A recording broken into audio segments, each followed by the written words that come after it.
Look at this from Dale. Bitcoin builders and businesses. When Bitcoin goes over 100K, we go to work. When Bitcoin goes below 100K, we go to work. It's about building the bridge to the other side. See you on the other side. Amen to that. And that's something that we need to be focused more on than anything else than the price is. I was thinking about this yesterday. Maybe this is a good opportunity. This was not part of my plan today in terms of what I wanted to cover, because we still have like 10 things to cover in terms of what's been going on. But the one thing I thought about yesterday is there's like three types of people in the world.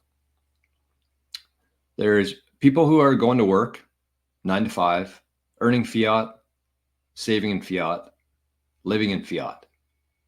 That's most people.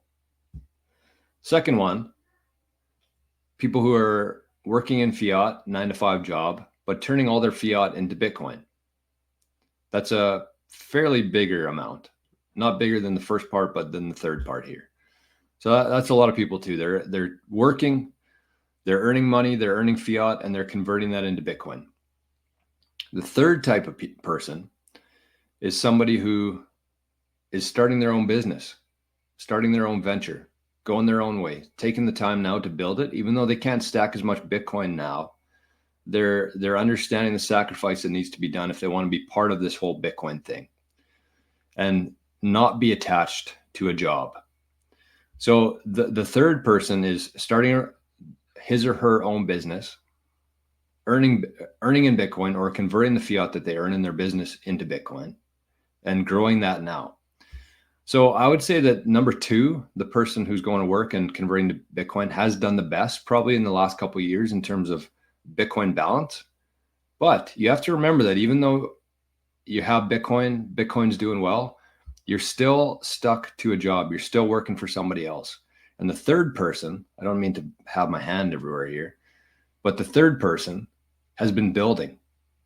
Even though it's been very tough in the last couple of years, and I can say this personally, but the people who are building in the last few years and who will be building in the next year, who are getting ready for what's coming here, and you don't have to be building in Bitcoin, but if you want, Bitcoin basically buys time. And what you want is time and freedom. And even if you're stacking Bitcoin, you got a lot of Bitcoin, even if you're still going to a job and working for somebody else, 9 to 5, and not being able to do the things that you want to do,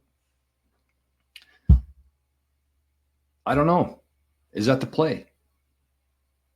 So what I'm saying is here, I think that a lot of people have to take a good look in the mirror and say, is this what I want to be doing?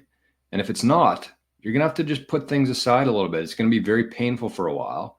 You might not get as much Bitcoin in the near future, but if you build something that you love doing and you can start turning that into Bitcoin over time, I think, in my opinion, that's the best way forward.